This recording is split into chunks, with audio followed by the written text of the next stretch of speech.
Kata Ibnu Qayyim, Allah menggambarkan orang kafir karena berpalingnya mereka dari ketaatan, karena mereka dalam keadaan jahil, bodoh, tidak mengerti tauhid, tidak mengerti syariat agama, meninggalkan sesuatu yang mesti bagi dia. Ini meninggalkan sesuatu yang seharusnya dia ambil, yaitu dakwah tauhid, dakwah syariah Islamiyah.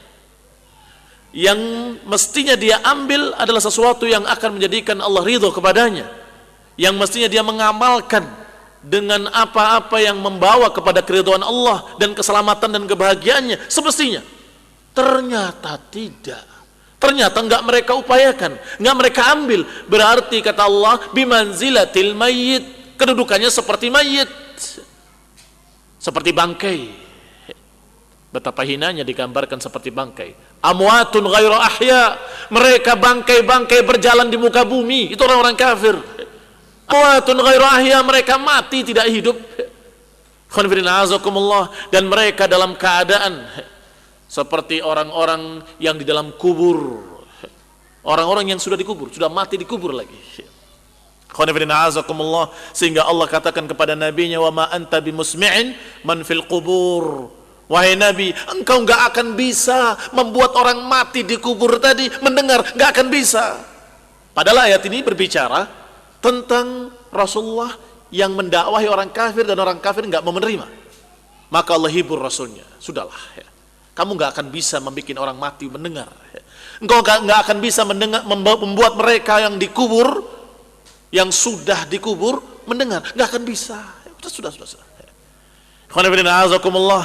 Ini menunjukkan bahwa mereka orang-orang kafir digambarkan dalam Al-Quran sebagai amwat, sebagai mayit, dan digambarkan sebagai manfil kubur, orang-orang yang sudah dikubur. Dari sisi mana kesamaannya? Bukankah kalau menyerupakan sesuatu dengan sesuatu mesti ada wajhus syabah, ada titik persamaannya? Apa titik persamaannya orang kafir dengan mayit?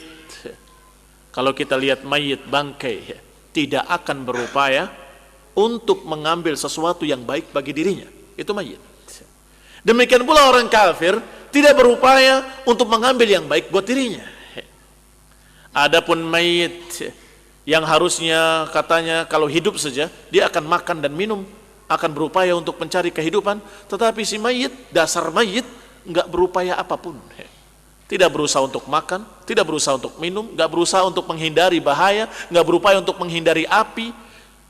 Ternyata orang kafir pun sama, mereka dalam keadaan tidak berupaya untuk mengisi iman dalam hatinya, mengisi ilmu dalam hatinya, enggak berupaya untuk menerima la ilaha illallah, enggak berupaya untuk menghindari api neraka jahannam.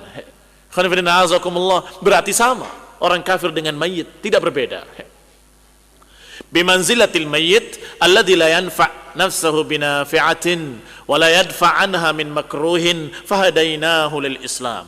Orang yang tadinya begitu keadaannya, tidak berupaya untuk mengambil manfaat dan tidak menolak sesuatu yang berbahaya, ternyata hadainahu lil Islam, kata Allah. Kemudian kami beri petunjuk pada Islam.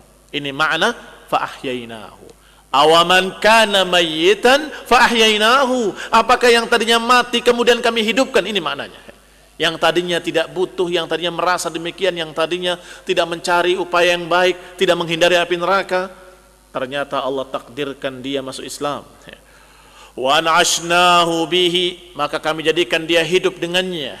Fasara ya'rif madar nafsihi, maka akhirnya setelah diberi hidayah ke dalam Islam, mulai dia merasa bahaya yang mengancam dirinya.